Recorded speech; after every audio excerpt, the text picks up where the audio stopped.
They're basically going to start right now, I guess. So he's talking about abortion. So I asked him what claim does he want to defend before we move on into a debate.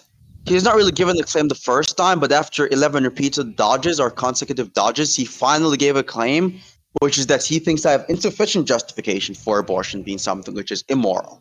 Now, when we delved and analyzed into the reason, he basically appealed to the idea of it not being sufficient justification because it's not convincing. So I asked him afterwards, how does it follow from something not being convincing that it is not sufficient justification? It cannot be convincing to someone like you who is retarded and is intellectually disabled because you can't track the argument properly. Doesn't mean that it is insufficient justification when you're talking about the facts of the matter here. So now I'm going to ask you the question, how does it follow from the persuasive standard you're appealing to, Shinra? That it is insufficient justification. Now let's see if he's going to continuously ape out and crash out like he's been doing for the last 11 minutes and just focus on the insults, or what he's going to do instead is not focus on the insults and try to pack with his trash African accent and try to give some legitimate arguments for his claim. Let's see what he's going to do. Let's see if he's going to do something impressive for once. Go ahead, Shinra, talk. Who are you speaking to? Not a single person in this video.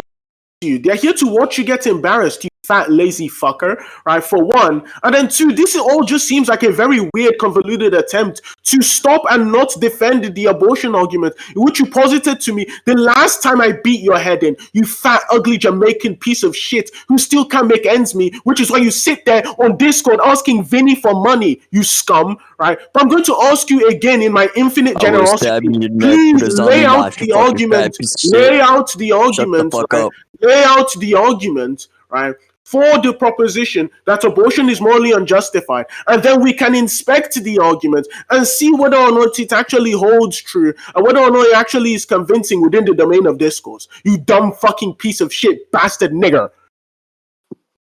Now I'm done.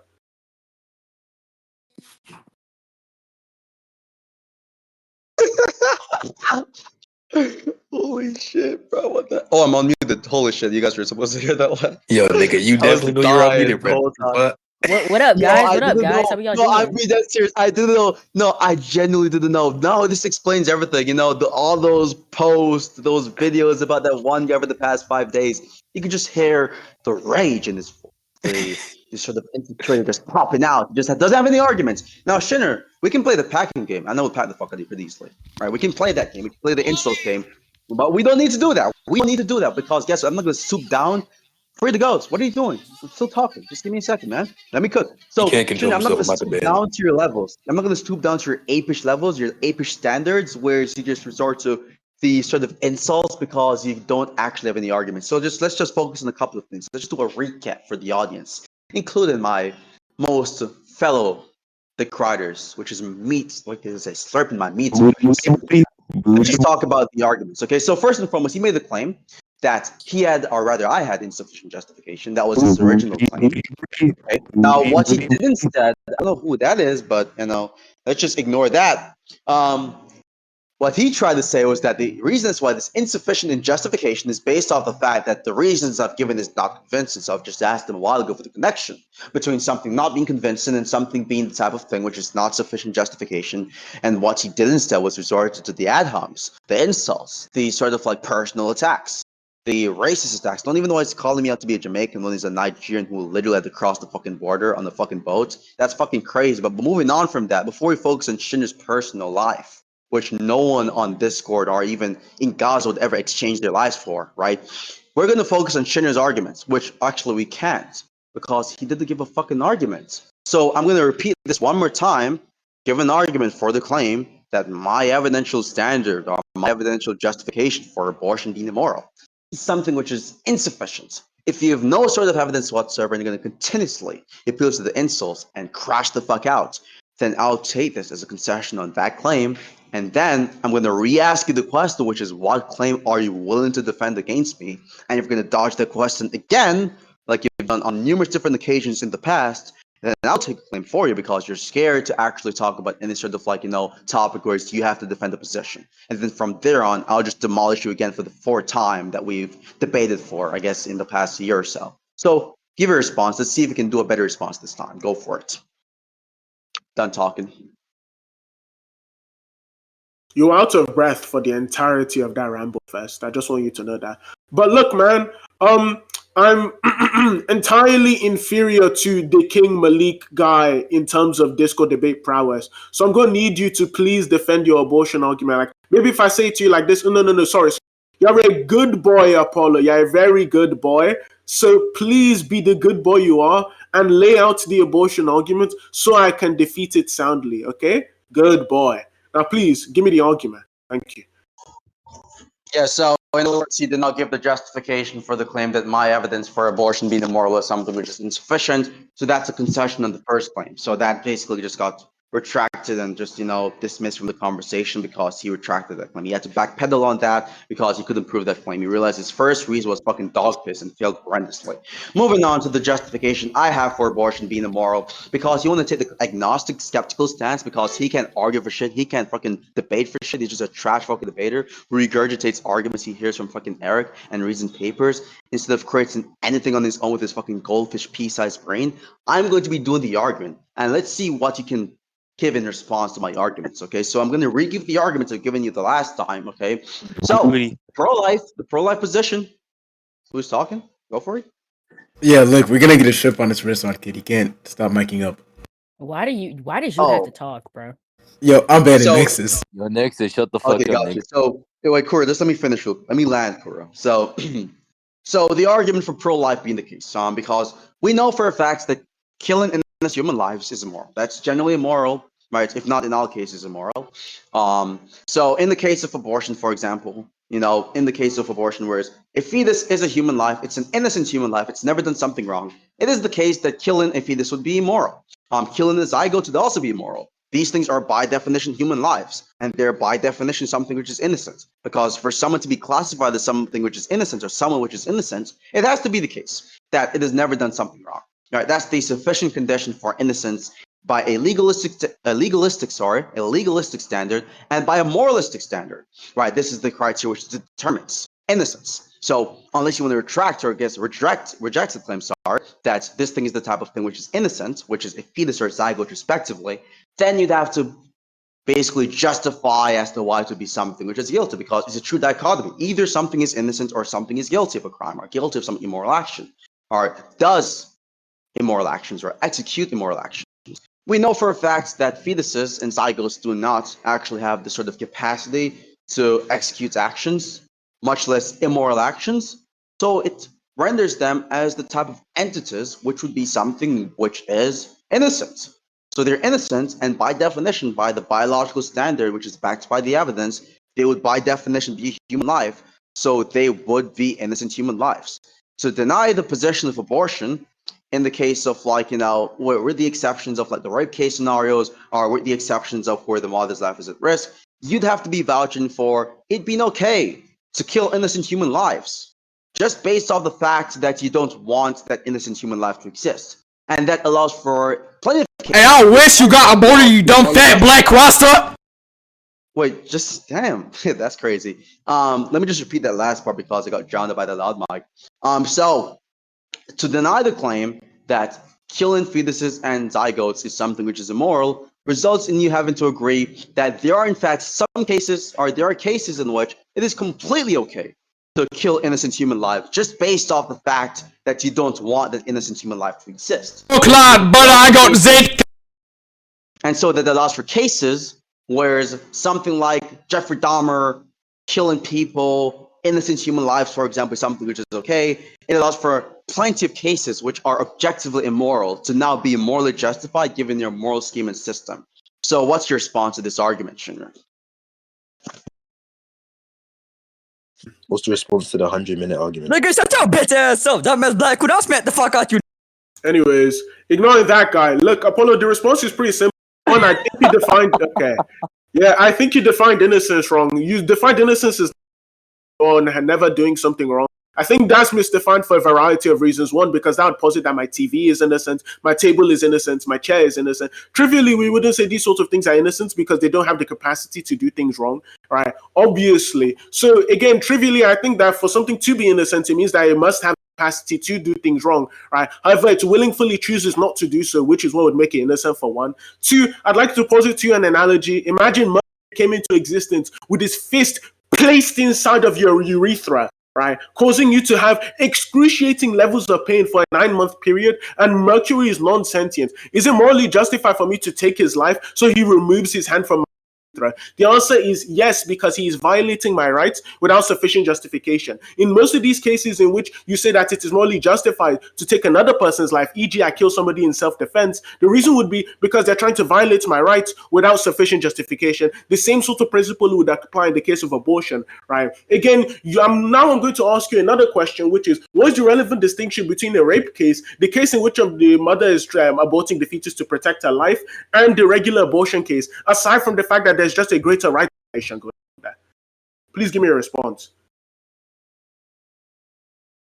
Well, personally, you've just laid out the distinction yourself, you moron. The distinction is one is caused by rape, it's rape induced, and the other isn't. That would be the distinction. Now, I guess to reframe your dumbass question, which is what's the more relevant distinction, right? You can be someone who doesn't know the specific details of the specific traits which generates the morally relevant distinction and still believe it to be the case that there is in fact a distinction and you're justified to believe in such. You can be justified in believing that there's a morally relevant distinction based off the intuitions we have about rape cases in contrast with the intuitions we have about, let's say, a case where you could say the mother was not being raped or was not being impregnated as a result of involuntary sexual intercourse. That's just the response to that part. I can go in further details to address that part or that point you've made, but it's so low tier, it's not even worth my attention that much. So moving on to the other part. You made the claim that innocence is not just doing something. Dude, we have in the screenshot I've just posted the dictionary definition of innocence, or what it means to be innocent.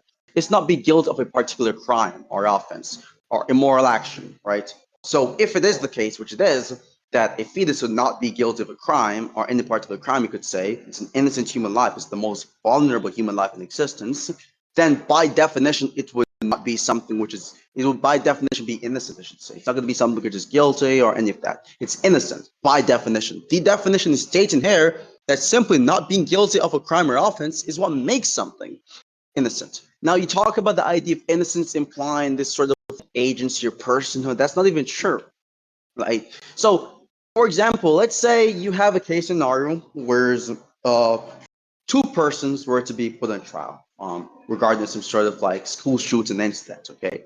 One of the persons are, let's say, one of the persons are you, for example, right?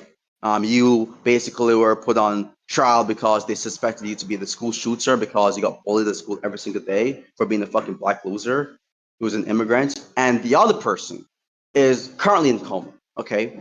Now, they did some research, basically. I forgot the specific legal term for this, but they did some investigation into the incident, by the way.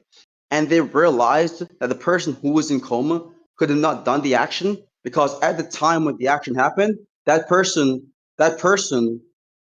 what are they doing with the music? Stop that, please. The person who is in the coma could have not done the action because at the time when the action was being executed, that person was still in coma.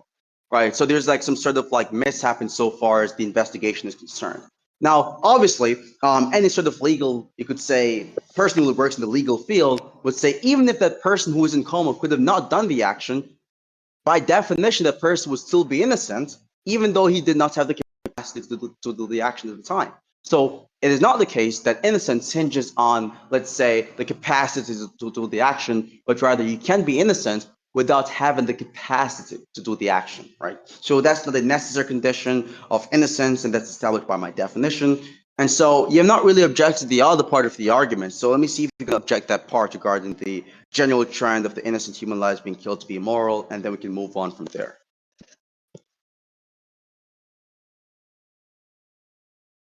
Okay, so one, the trend doesn't need to be a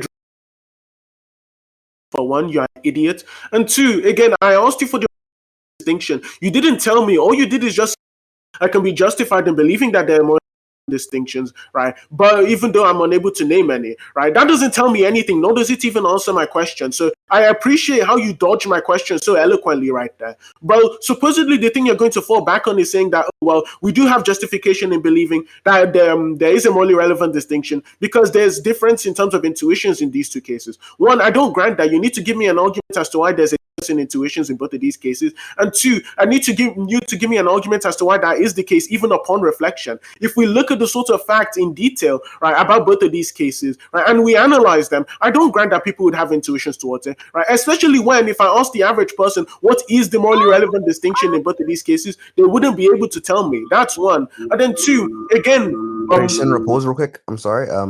Yo, after you give this response, we're gonna move the debate to stage because like these guys can't control themselves. So yeah. sorry. And what's it called? Two, again, to be not guilty implies that you are immoral. Right? I'm going to give you an example. If I throw a rock at somebody, the rock hit somebody's head and then ended their life, right? We wouldn't say that the rock is guilty of any crime. We would say the person is actually guilty because the person is the moral agent who is choosing to do the action. The analogy you gave me is completely disanalogous because of the fact that that person who was in a coma, previously they were, at least I'm going to assume, previously they had the capacity or they were displaying moral agency in the sense that they previously had consciousness. Now, if you were to say that so they never had sentience, right, and they never had consciousness ever in their life, then yes, I do believe that it would be incoherent to say that they are guilty or innocent of any specific crime because I don't believe they are the type of being who can be innocent or guilty. The definition you provided to me doesn't support your argument, and it's actually pathetic how you try to approach the conversation in such a dishonest manner. So please end your life, you fat Jamaican prick, right? Or give me a proper response, you loser bastard. Or beg me for nitro at that, you scum. Anyways, now I'm done. Yo, we're gonna move the debate to stage. Everyone go to stage. Let's get it, man. Let's go. Your last word, nigga.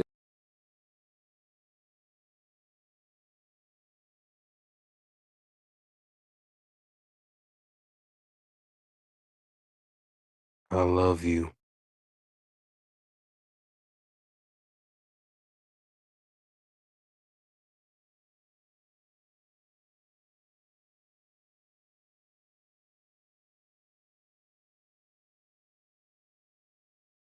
All right, let's continue from here. Yeah, buddy, you can't cook.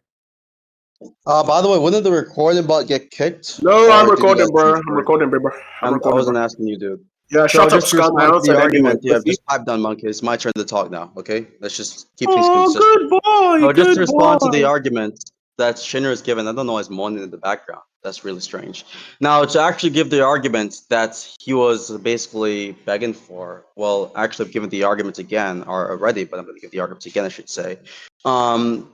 You made the idea that there's no sort of like justification of given, which is sufficient for the claim that abortion would be immoral in the cases we're talking about. And you proceeded to say that I eloquently dodged your question, which is not even the case. Your question was you asking me for the distinction between one case scenario where the mother gets raped and the other case scenario, and I've answered the question. And then I've explained to you as to why there would be evidence for there being a morally relevant distinction, given the vast amount of intuitions that people have regarding it being moral in some case, it being immoral in the case where, you know, the mother gets or the mother does not get raped for her to abort the fetus, and it being the type of thing which is moral in the case where the mother did in fact get raped. So they agree, or rather by them specifically talking for lifers, they have different intuitions dependent on the fact about the mother getting raped. So that's going to be good enough evidence given my standard for the justification, or rather for the claim that there is in fact a more relevant distinction. Thus answering the first one. Now, moving on to the different parts that was being given before that monkey came on the stage to basically snooze. Really strange, by the way. So you basically did not give some sort of like response to the idea of the innocent stuff. In fact, you quite literally got right. So your argument is basically just saying that it would not be the case that these fetuses would be innocent by the definition, the conventional definition, which is not true. The definition I've given establishes that a sufficient condition for some given organism or being to be innocent is for them to not be guilty of a crime. So long as something is not guilty of a crime, it would by definition be innocent. That's the first definition, which is generally agreed upon. Right? It's the dictionary definition after all. right? You're denying this definition to be something which is conventional, which requires the evidence, by the way. All the evidence favors the idea that this definition is the conventional definition, because in most cases, the dictionary definitions are, in fact, the conventional definitions. It's kind of like, for example, if you see in the dictionary, a bachelor by definition is an unmarried man. Clearly, if something is an unmarried man, that should be a sufficient condition, given that definition, that that person would be a bachelor. And the same logic applies here. So with that being said, the whole argument of given was based off the innocent human lives principle, which is killing innocent human lives is generally, if not universally, moral in the real world. And so for it to reject the idea that killing a fetus or a zygote, which also classifies as an innocent human life, is also something which is immoral, is for it to be postulated in more exceptions, given the rule that's been established, which entails that your position or the negation to my position is less parsimonious. And so the evidence would favor my position. That's it. Done talking. Finally, and I know everyone in this stage is fucking glad that this fat Jamaican bastard stopped speaking. But anyways, look, one, I asked you for the morally relevant distinction, right? And usually whenever I'm asking you that, I'm not asking you to give me some fucking like report on people's intuitions about the matter. I'm asking you for a trait, you bastard, right? So when you sit here and report to me people's intuitions, but don't give me the goddamn blood clot trait, right? You aren't answering the fucking question, for one. Two, whenever you give me pro-lifers intuitions on the matter, right? Especially one, I need you to give me any empirics for it. And two, most people in the world aren't actually fucking pro-life, right? So whenever you're trying to appeal to people's intuitions, you'd find that you're going down a very dangerous road, since most people's intuitions don't actually agree with the proposition that abortion is morally unjustified in any case, right? So I don't know why you even decided to make that argument. The third thing, you bastard, is that the entire thing that your argument hinges on is that taking innocent humans' lives is prima facie immoral, right? If what's in contention is whether or not the fetus is fucking innocent, right, then I don't need to make any exceptions if the fetus doesn't fall under that fucking category. I'm not disagreeing with the dictionary definition, you idiot fuck, right? What I'm doing is I'm specifying what the damn dictionary definition is referencing, you bastard, right? And I'm telling you that for you to be guilty of any crime, you need to have been a moral agent in the past or are currently a moral agent, you dumb fuck, which is why we can see that people who are dead are guilty of fucking genocide, because they used to be moral agents, you stupid prick, right? And that's also the same sort of reason why we wouldn't say rocks are guilty of crimes, you dumb fucking cunt, right? So again, please give me the response, and also give me the response to the analogy you offered, the shitty fucking analogy, you pussy. Go watch my debate lessons, you bastard. Anyways, please give me the response. If you like this type of videos, guys, please remember to like and subscribe. And yeah, let's get it, Apollo.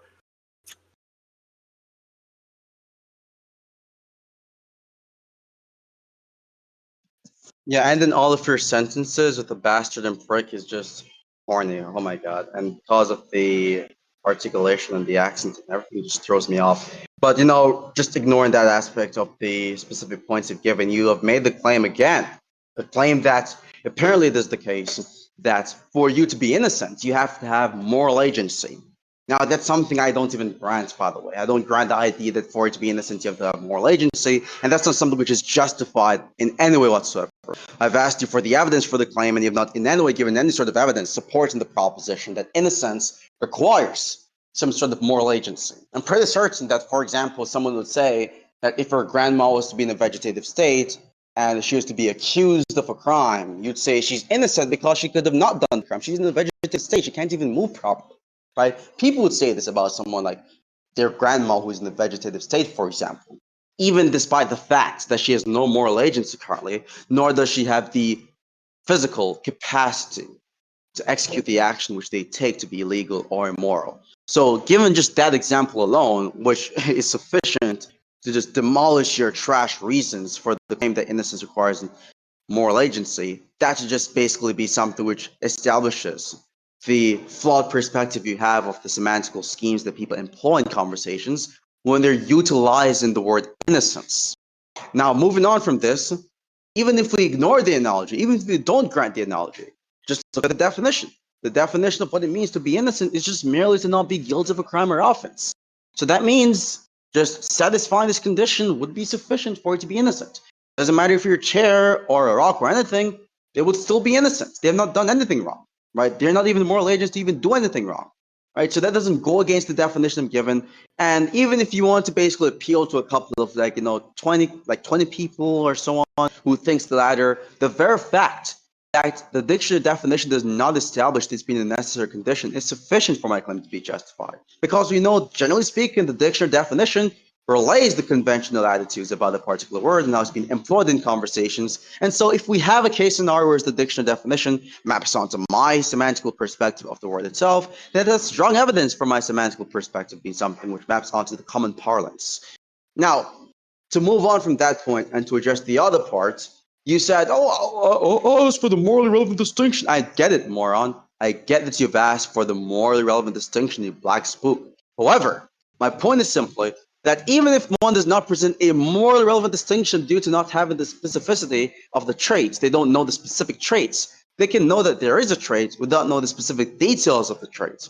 And they would still be justified that there being a morally relevant distinction. So, for example, if you have a box which is closed and there's an object inside the box, you can know based off the fact that when you shake the box, you hear something inside it, that there is in fact an object inside the box, even if you don't know the specific details of the object inside the box, right? So one isn't obligated to basically highlight the specific trait and articulate it clearly for them to be justified in believing that there is in fact a trait which would justify the distinction, the morally relevant distinction. Now, you made another claim that the majority of people believes that pro-choice is the view which is correct. No, that's not even justified.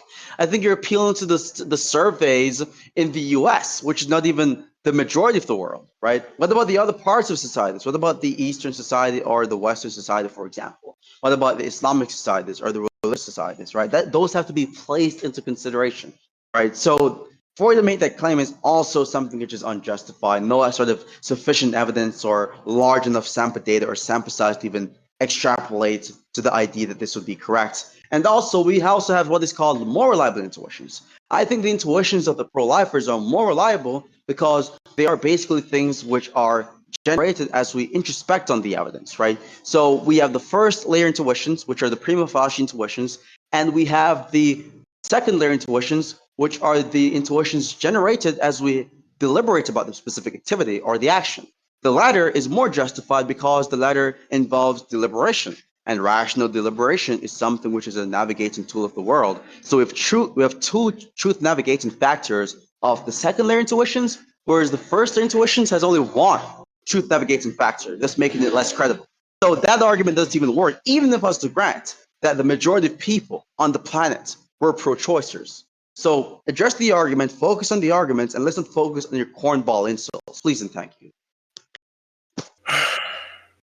I could be making jollof rice now, but I'm sitting here debating some fat Jamaican ugly bastard who works at Verizon on a Discord stage. But anyways, I pointed out at the very beginning of my response prior that rocks are not guilty of crimes. We do not say rocks are guilty of crimes. Right? If I were to throw a rock at your fat fucking forehead, right, nobody would say that the rock is guilty of any specific crime because of the fact that the rock is not a moral agent. Then the response was, oh, but we wouldn't say that your grandma isn't innocent. Look, I already included that within the definition of what innocent and guilty means, right? Again, you kept trying to appeal back to the denotation. Like, trivially, I do grant that, sure, maybe like my grandma could be innocent, but that would be only due to the fact that she was a moral agent in the past. I specified within my previous statement that for you to be innocent or to be guilty, right, you need to be currently a moral agent or have been a moral agent in the past, which is why we can also say people like Adolf Hitler are actually guilty of the Holocaust, right, even though they aren't currently moral agents because they are dead. The second thing is, when I ask you for a morally relevant distinction,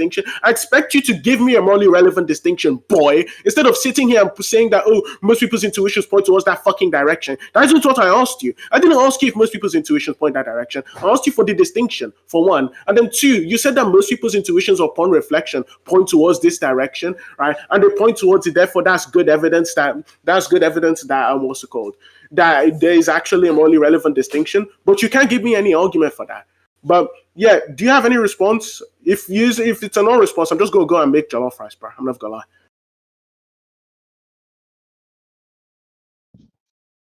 Yeah, you're trying way too hard and the writer is still failing. It's just really sad. Oh my god. Just to address a couple of things, Shinra, and I want you to focus up and listen closer to what I'm saying, okay?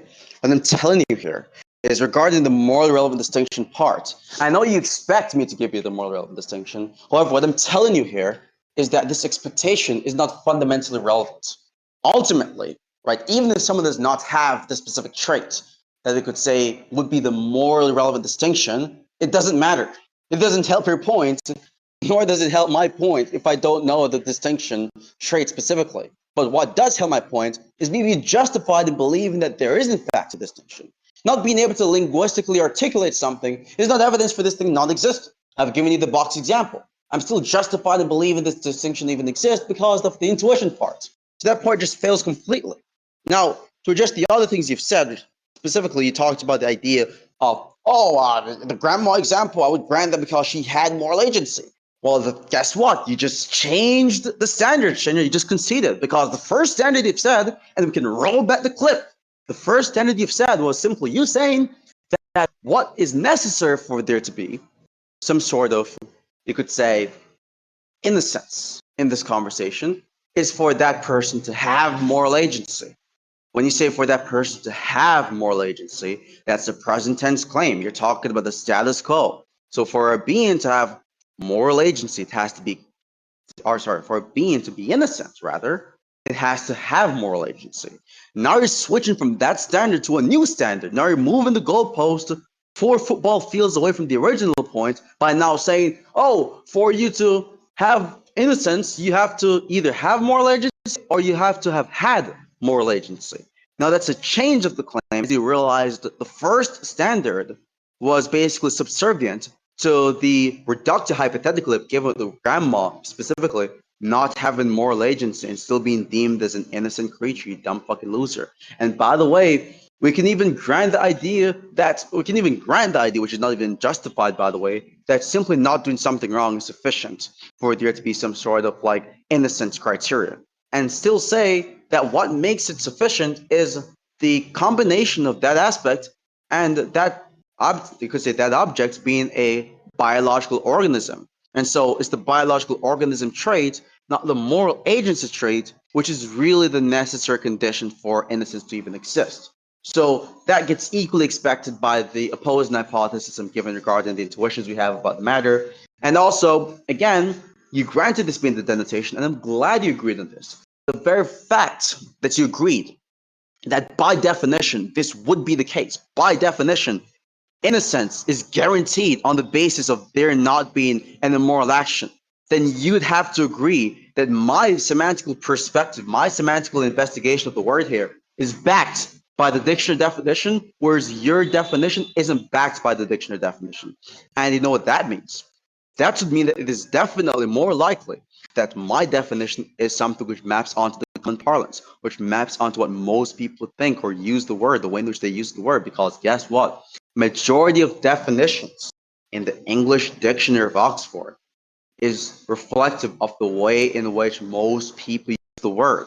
And the reason behind this is because if that was to not be the case, then that would result in a mass decrease in linguistic communicative utility in conversations amongst English speakers, which you're not ready to wrap your head around the concept. So just forget about that point for now and focus on the previous points, okay? Now, the definition part you've lost on the innocence criteria. So that would firmly establish the position, sorry for talking to a long audience, that would firmly establish the position that it is in fact immoral to, it is in fact an innocent human life. And by it, I'm talking about a fetus or a zygote. And so your position or the negation to my position would commit you to basically saying that there are cases where it is completely okay to kill innocent human lives just because of the fact that you don't want it to exist. And that would literally entail and result in these sort of things, like, for example, it being okay for it to just shoot kids at school, for example, despite them being innocent kids. You mentioned the moral agency criteria does not seem to sufficiently justify the exception either, so that requires further argumentative justification. So with that being said, I'm done talking. Give a response.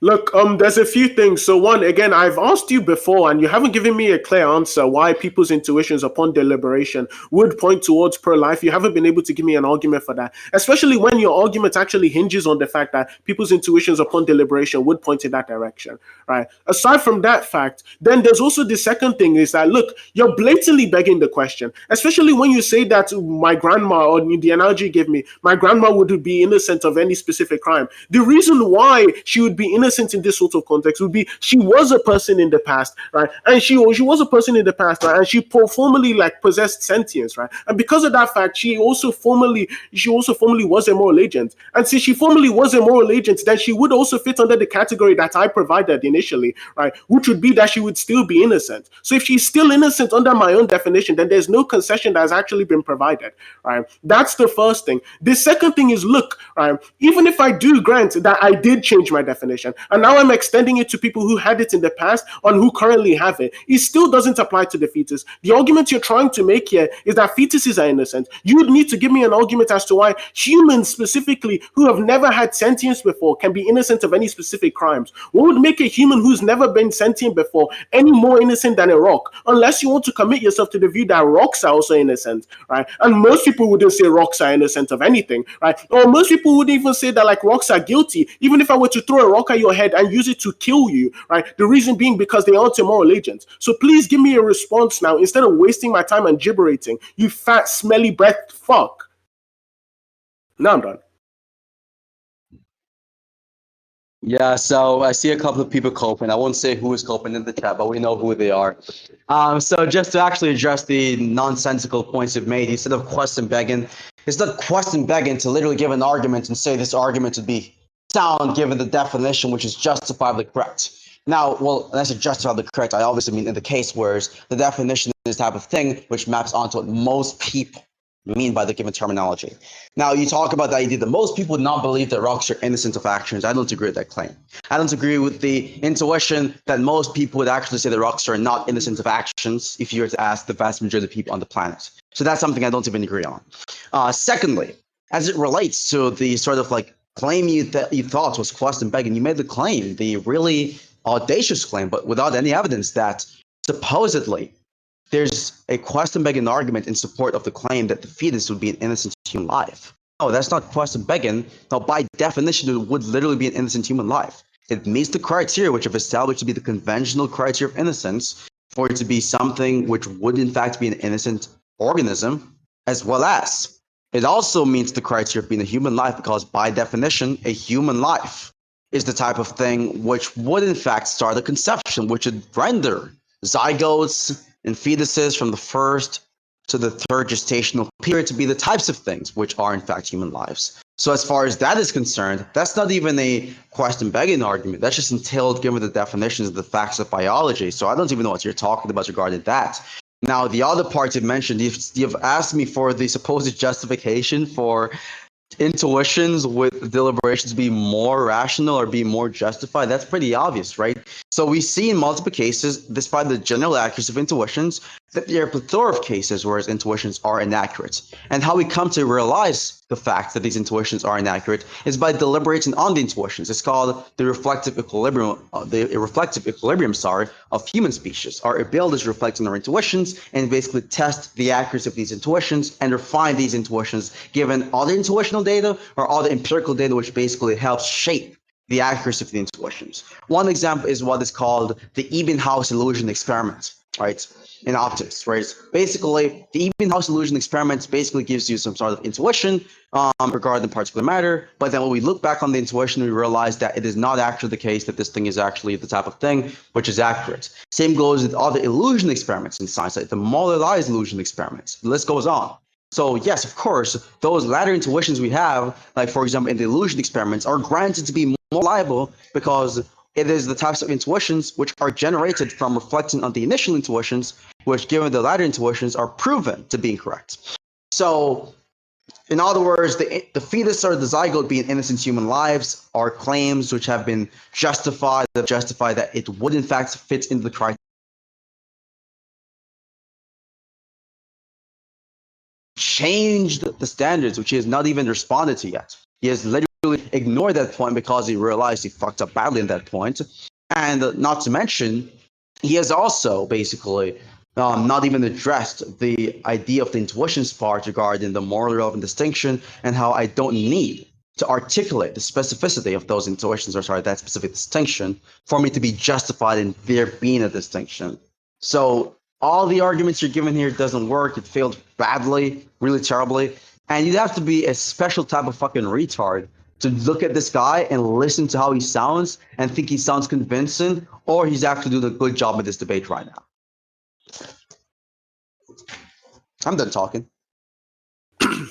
Is that you consenting to us sexting for the next few days? Sexting? Whoa, no.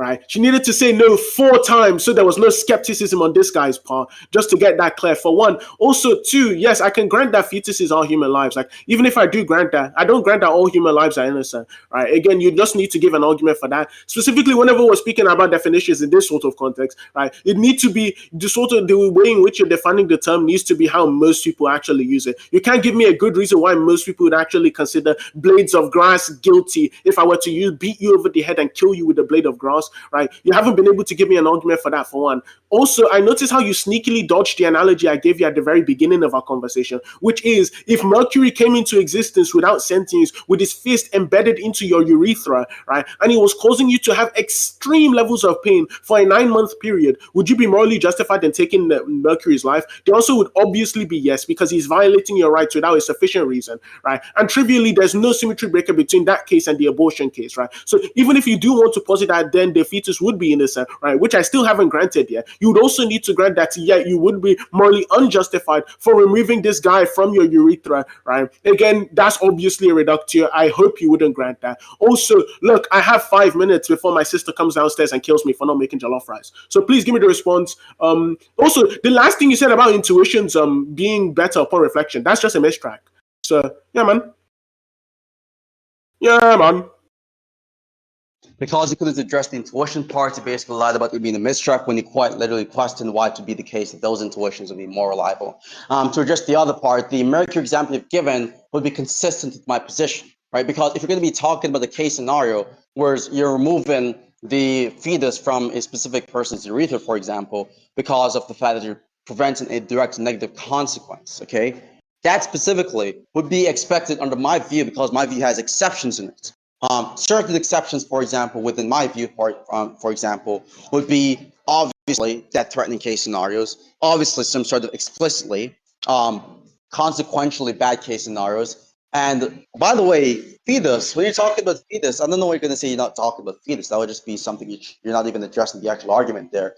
But as it relates to what I was saying, okay, now, in the case of a human organism, right, we know for a fact that these types of beings, which are going to be a part of the human organism or the human species, would be a fetus from the first trimester to the 3rd trimester, and before that, there would be a zygote.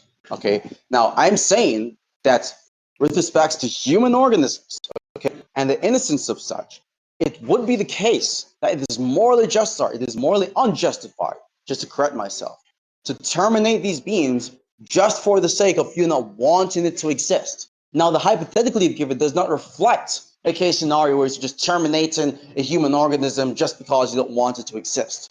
So it wouldn't even be capturing the essence of my argument or my position for it to even be qualified as a successful counter-argument towards my position.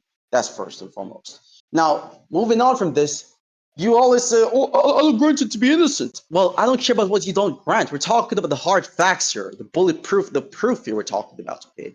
The hard facts suggest, by definition, it would be innocent. Now, you'd have to then say that your definition of innocence is proprietary. It's something which is not mapping onto the common parlance, in which by then we can just define anything into being a moral action or a moral action. We can just define our positions into being correct.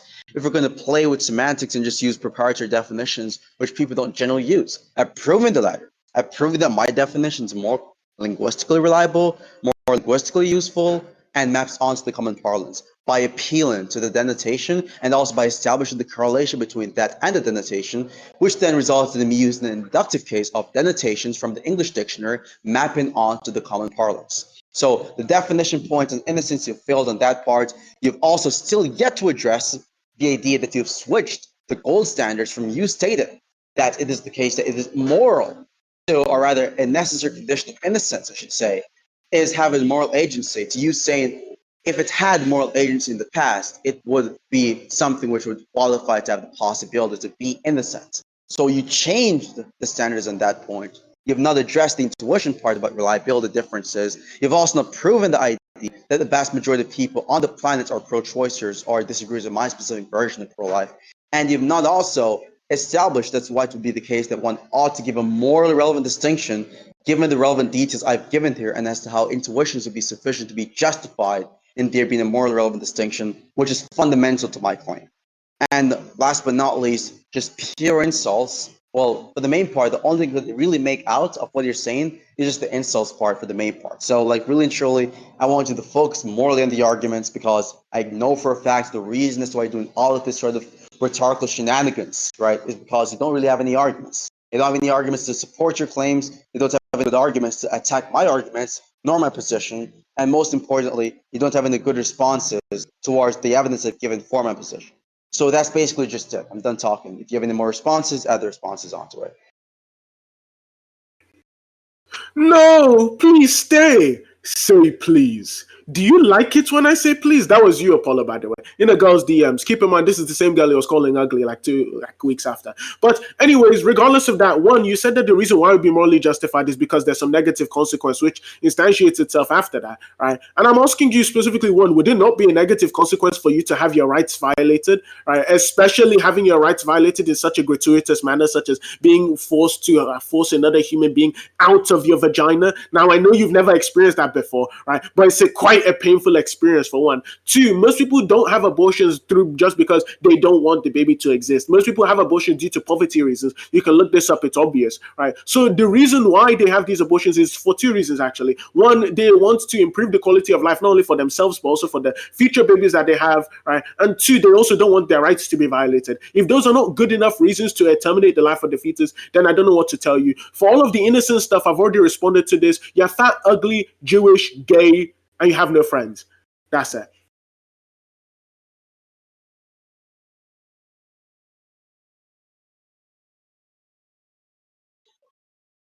Yeah, so say that something is obvious, you can look it up, it's not an argument firstly. So that's just Hitchens' razor right there. No evidence for that claim about the property rights stuff. About the other arguments about you saying, oh, it's rights violation, therefore it has to be consequentially bad. No, retard. I can give you plenty of examples where there's rights violation which are completely morally justified. In fact, for it to have a sustainable and consistent and consequentially good ethical system in a given society, there has to be rights violation. I'll give you one example. So the right for someone to use a gun, right? Everyone has the right to, well, not everyone, but yes, a lot of people have the right to use a gun, for example. And it is still the case that there are laws which are placed into perspective or into check to basically prevent these people from exercising these rights in certain case scenarios. Like, for example, using the right to shoot a gun to basically shoot a baby for no reason. There are laws which are placed into check, which puts a restriction on that right to basically prevent that from being a justified action legally and morally. You can also agree with property rights. We can grant property rights exist and put a restriction on that. A restriction which prevents the justification or the justifiability of abortion. Okay, so just merely appealing to a particular right existence and say, oh, this right exists, therefore it has to be something which is universally applicable. It's not, that's not even true, right? There are plenty of case scenarios, like the one I've just mentioned, of there being restrictions on human rights that we possess in a given society for the sake of maintaining a good ethical status, right? Sometimes rights violation is indispensable for a morally good action, right? So the whole idea of appealing to the restriction